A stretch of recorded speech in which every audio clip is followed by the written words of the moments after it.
నమస్తే. ఎన్నో ఆధ్యాత్మిక కార్యక్రమాలు మన ఛానల్‌లో నిరంతరం ప్రసారం అవుతూనే ఉంటాయి. మీ నుంచి కూడా విశేషమైన స్పందన వస్తుంది. దానికి ముందుగా కృతజ్ఞతలు తెలియజేస్తూ, సాయి తత్వం గురించి తెలుసుకునే ప్రయత్నం చేద్దాం. మామూలుగా సాయిబాబా అసలు దేవుడే కాదు అని, సాయిబాబా ఒక వర్గానికి చెందిన వాళ్ళు అని, ఇలా ఈ మధ్య కాలంలో సాయిబాబాకి సంబంధించి రకరకాల ఆలోచనలు, రకరకాల మాటలు వస్తున్న క్రమం చూస్తూ ఉన్నాం. సుప్రీంకోర్టు ఒక తీర్పు ఒక రకంగా ఇస్తే దాన్ని మనం అర్థం చేసుకునే విధానం ఇంకొక రకంగా ఉంది. అసలు సాయిబాబా ఎవరు? సాయి తత్వం ఏం చెప్తుంది? ఆయన ఎలా జ్ఞాన సంపన్నుడయ్యాడు? ఈ విషయాలన్నీ కూడా ఈరోజు ఈ ఎపిసోడ్ ద్వారా తెలుసుకునే ప్రయత్నం చేద్దాం. నాతో పాటు ఉన్నారు కళారత్న విక్కీ కృష్ణ గారు. సో ఆయన్ని అడిగి మరిన్ని విషయాలు తెలుసుకునే ప్రయత్నం చేద్దాం. ఎక్కడా కూడా వీడియో స్కిప్ చేయకండి. కృష్ణ గారు చెప్పే ప్రతి మాట కూడా నన్ను సాయితోనే నా నా ప్రయాణం అన్నట్టుగా చెప్తూ ఉన్నారు. ఇంతకుముందు నేను మాట్లాడినప్పుడు కూడా ఆయనే పలికిస్తారు అన్నట్టుగా చెప్తున్నారు. ఏం పలుకుతారు? ఏం మాట్లాడతారు? ఎలాంటి ప్రశ్నలు ఉత్పన్నమవుతాయి? ఈ విషయాలన్నీ కూడా మీరు వీడియో స్కిప్ చేయకుండా అందరికీ షేర్ చేయడం ద్వారా సాయి తత్వం గురించి అందరికీ తెలియజేసిన వాళ్ళు అవుతారు. నమస్కారం. సో మీరన్నట్టుగా గురువులు అనగానే సద్గురువుల్లో ప్రధానంగా గుర్తొచ్చే వాళ్ళు ఎవరన్నా ఉన్నారు అంటే సాయిబాబా. సద్గురు సాయిబాబాకి జై అని మాట్లాడుతూ ఉంటాం. ఎందుకు సద్గురు అయ్యారు ఆ విషయం చెప్పండి. అలాగే సాయిబాబాను చూడగానే ఆయన వేషధారణ కానివ్వండి, ఆయన నడిచే నడక కానివ్వండి, అంటే మనకి సినిమాల ద్వారా కానివ్వండి, బయట చూపించే పిక్చర్స్, మిగిలిన భగవంతులు మనం కొల్చే భగవంతులకి చాలా భిన్నమైన రీతిలో ఉంటారు. కారణం ఏంటంటారు చెప్పండి. అంటే దైవం మానుష రూపేణ అన్నట్టుగా అక్కడ భగవంతుడు ఒక్కొక్కసారి గురువుల రూపంలో, ఇప్పుడు చూడండి దత్తాత్రేయుడు శ్రీపాద శ్రీవల్లభ రూపంలో వచ్చాడు. శ్రీపాద శ్రీవల్లభులు ఎన్ని మహిమలు చూపించారు. అదేవిధంగా ఆ శ్రీపాద శ్రీవల్లభ నుంచి తర్వాత వచ్చినటువంటి గురు పరంపర అంతా అద్భుతమైన లీలలు. సామాన్య మానవులు మాత్రమే ఉన్నారు, కానీ గొప్ప ప్రేమతత్వం ఉండేటువంటి వాళ్ళు. ఆ ప్రేమతత్వము మాణిక్య ప్రభు కూడా ఆయనలో కూడా చూడొచ్చు. అక్కలకోట మహారాజు, ఆ అక్కలకోట మహారాజు అహంకారులు అంటే ఆయనకు అసలు సరిపోదు. ఒకసారి పండరీపురం రాజు పల్లెకిలో వస్తాడు. ఈయన పిల్లలతో గోళీలు ఆడుకుంటూ ఉంటాడు. ఎవరు? అక్కలకోట మహారాజు. చిన్న పిల్లల మనస్తత్వం మాత్రమే ఉంటారనమాట వాళ్ళు, మహానుభావులు. అలా ఉన్నప్పుడు అలా పల్లెకి దిగి వచ్చిన వెంటనే ఈయన చంపు కొడతాడు రాజును. పండరీపురం రాజును కొడితే కిరీటం కింద పడిపోతుంది. నా దగ్గరకు అహంకారంతో వస్తారా నువ్వు? నేను కనురెప్పలు ఇలా పైకి ఎగరవేస్తే నిరుపేదను రాజును చేయగలను అంటాడు. అంటే వీళ్ళ శక్తి ఎంత అనేది మీరు ఆలోచించారు. సద్గురువులు అంటే గురువులు ఎంతో మంది ఉంటారు, బోధ గురువులు ఉంటారు, బాధ గురువులు ఉంటారు, కానీ వీళ్ళు బోధ గురువులు కాదు, చేసి చూపెడతారు అంతే. ఎందుకంటే రాజాదిరాజు, యోగిరాజు, పరబ్రహ్మ, సచ్చిదానంద, సద్గురు, సాయినాథ్ మహారాజు అన్నారు. ఇన్నున్న రాజాదిరాజు అన్నాడు, యోగిరాజు అన్నారు. దీని ప్రతిదానికి నేను నా సాయితత్వం లీల రహస్యంలో దానికి అనాలిసిస్ చేశాను, కంపారిటివ్ స్టడీ చేసి. ఊరికే ఒక పదాన్ని ఊరికే అనలేదు. అదేవిధంగా ఎక్కిరాల భరద్వాజ మాస్టరు, శరత్ బాబూజీ గురువు గారు, వీళ్ళందరూ కూడా అనాలిసిస్ చేశారు. చంద్రబాను మొత్తం భారతదేశంలో ఉండే సాయిబాబా బుక్లను తెప్పించి పరిశోధన చేశారు.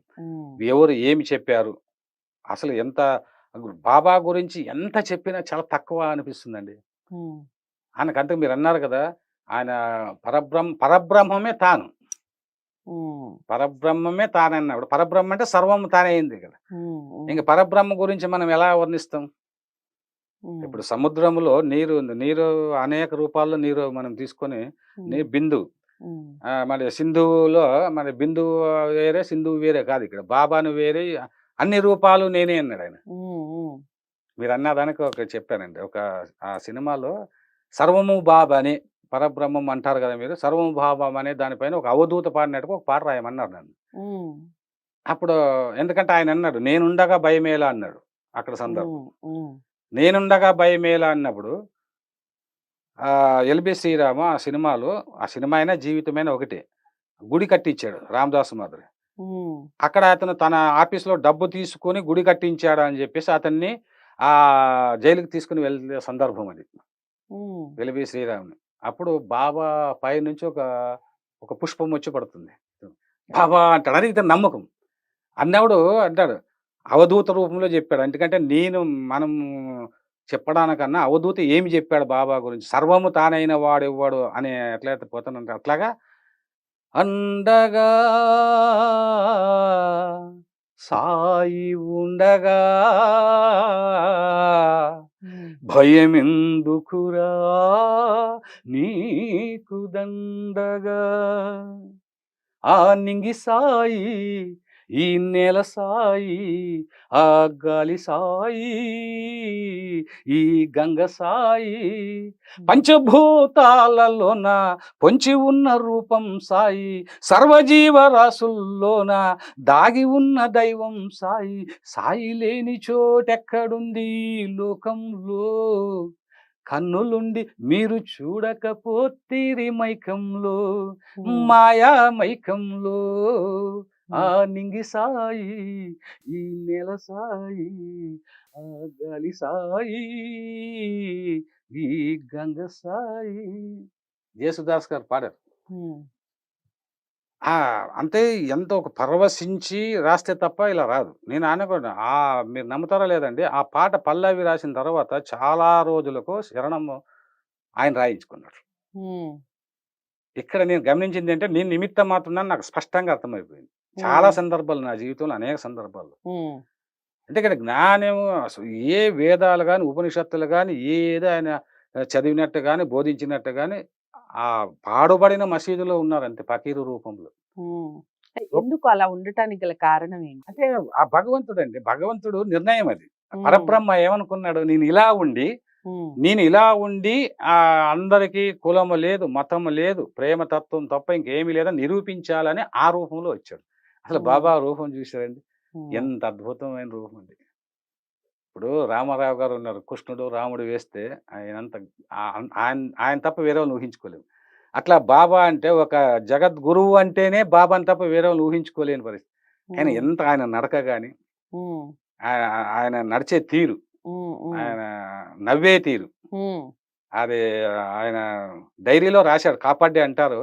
హ్మ్. బాబా నవ్వుతూ ఉంటే అది మామూలు మనుషుల నవ్వు కాదు. హ్మ్. అది బ్లిస్ ఓరియెంటెడ్ అంటాడాయన. అంటే బ్లిస్ ఓరియెంటెడ్ అంటే బ్లిస్ అనేది ఒక ఆనందం. ఆ సముద్రం లాంటిది. హ్మ్. హ్మ్. ఆనందము ఇప్పుడు హ్మ్. చాలామందండి ఆనందము, సుఖము, సంతోషం ఈ 3 ఒకటే అనుకుంటారు. హ్మ్. నేను ఆనందంగా ఉన్నా అంటాడు. అది తప్పు. మానవుడు హ్మ్. ఎవడు ఆనందంగా ఉండలేడు. అయ్యో! ఎందుకలా? లేదండి ఆనందం ఆ పదం ఉపయోగించకూడదు. హ్మ్. ఆనందం అనేటువంటి పదము ఒక్క యోగికే సాధ్యం. హ్మ్. సముద్రం లాంటిది ఆనందం అనేది. హ్మ్. సంతోషం అంటే సముద్రం పైన అల లాంటిది. హ్మ్. సుఖం అంటే అల పైన తుంపెర లాంటిది. చక్కగా చెప్పారండి. హ్మ్. కాబట్టి ఇక్కడ అంటే ఇప్పుడు సముద్రం మనం తుంపరలమా? తుంపరలం మనం. ఓకే. అంటే ఏసీ రూముల్లో ఉండాలి. అదేనది అలా హ్మ్. సంతోషం గూడా ఉంటారు. మనం హ్మ్. సంతోషంగా ఉన్నామండి మేము పెళ్లి చేసుకొని సంతోషం అండి. హ్మ్. ఇల్లు కట్టుకొని సంతోషం అండి. ఆ సంతోషం అది అల లాంటిది. ఎన్ని రోజులుంటుందది? అలా హ్మ్. అలా పైకొస్తుంది కిందకెళ్ళిపోతుంది. హ్మ్. సుఖంగా ఉన్నామంటే ఈరోజు బాగా తిన్నాము, లేకపోతే ఏసీలో ఉన్నాము, సినిమా ఇది సుఖం తుంపెర లాంటిది. కానీ ఆనందం హ్మ్. అంటే ఏమిటి? షిరిడీ సాయిబాబా మరి ఇవన్నీ లగ్జరీస్ ఏమి అనుభవించలేదు గదా! అవును. మరి మసీదులోనే ఉన్నాడు గదా! నేను ఆనంద స్వరూపుడిని అన్నాడు. ఇది హ్మ్. గమనించాల్సిన విషయం. హ్మ్. ఆయన ఎప్పుడు నిరంతరం ఆనందంగానే ఉన్నాడు. హ్మ్. అంటే సముద్రం లాంటి వాడు యోగి. హ్మ్. యోగి సముద్రంలో నిండుగా ఉంటాడు. ఆనందం. హ్మ్. హ్మ్. అందుకే అన్నారు. ఒక యోగి క్షణకాలంలో అనుభవించే ఆనందాన్ని హ్మ్. ఈ మానవులు రాజులైన ఏమైనా జీవిత కాలంలో అనుభవించలేరు అన్నారు. హ్మ్. అది ఆ బ్లిస్ అనేటువంటిది అది అంత ఆయన్ని అనుసరించినటువంటి వాళ్ళకి తెలుస్తుంది. హ్మ్. అలాగా బాబా మరి ఆ రూపంలోనే ఎందుకున్నారంటే ఆ బా బా బాబా నువ్వు నవ్వేటి తీరు ఏ కవులు ఏ చిత్రకారులు గీయలేరు. హ్మ్. చంద్రవంక మెరిసినట్టు, సిరివెన్నెల కురిసినట్టు, లెండివనం విరిసినట్టు, అద్వైతం నవ్వినట్టు, బాబా నీ మహిమలే వేరు. హ్మ్. నువ్వు కరుణ రూపమైన ఫకీరు అని రాసి అంటే హ్మ్. ఇక్కడ రాయడంలో ఒక ఫీలింగ్ అండి. హ్మ్. మీరు బాగా గమనించారంటే ఇప్పుడు హ్మ్. వెన్నెలతో పోలుస్తాం. ఆయన సిరివెన్నెల కురిసినట్టు అన్నాం. ఆయన నవ్వేది. హ్మ్. ఆయన అన్నాడు కాపాడ్డే. అరే! ఎంత అద్భుతంగా మొఖం కడిగే తీరు గూడా అద్భుతంగా ముఖం కడుగుతూ హ్మ్. ఉంటాడన్నాడు. ఆయన ముఖం కడిగే తీరు. హ్మ్. అలా ఒక చెంబులో నీళ్ళు అలా తీసుకొని, అలా ఇలా ముఖం మీద చల్లుకొని, అది చూస్తూ ఆయన అబ్జర్వ్ చేస్తున్నాడు. అంటే ఒక హ్మ్. యోగి, పరబ్రహ్మం. పరబ్రహ్మము మామూలు మనుషుల మాదిరి అలా మన ముఖం గడగడము, మనము ఈ నవ్వడం ఇవన్నీ వేరే. ఉమ్, కానీ ఉమ్, పరబ్రహ్మం ఎలా ఉంటాడనేది అబ్జర్వ్ చేశారు. కాపాడే డైరీలో చదివితే మీకు అర్థమవుతుంది. ఉమ్, కానీ ఆయన పక్కన 40 సంవత్సరాలు ఉన్నటువంటి మహల్సాపతి, తర్వాత తాతయ్య కోతయ్య పాటేలు 15 సంవత్సరాలు ఆయన దగ్గర పడుకుంటాడు ఆయన. ఉమ్, 40 ఉమ్, సంవత్సరాలు ఈయన మహల్సాపతి ఆయన దగ్గర పడుకున్నారు. అంటే ఉమ్. వాళ్ళు ఎంత గొప్ప, ఎంత పుణ్యాత్ములు ఆలోచించండి. అవును.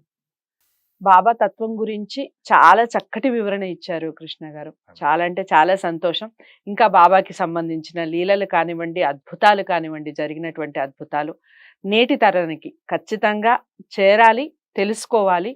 ఆ, మీరన్నట్టుగా మనం ఒక దేవుణ్ణి గురించి మాట్లాడుకునే దానికన్నా ఒక సద్గురుని గురించి మాట్లాడుకుంటే పిల్లలకు కూడా చాలా అంటే చాలా యూస్ఫుల్ అవుతుంది. తప్పకుండా నెక్స్ట్ ఎపిసోడ్లో ఇంకా బాబాకి సంబంధించిన పూర్తి సమాచారం తెలుసుకునే ప్రయత్నం చేద్దాం. నమస్కారం.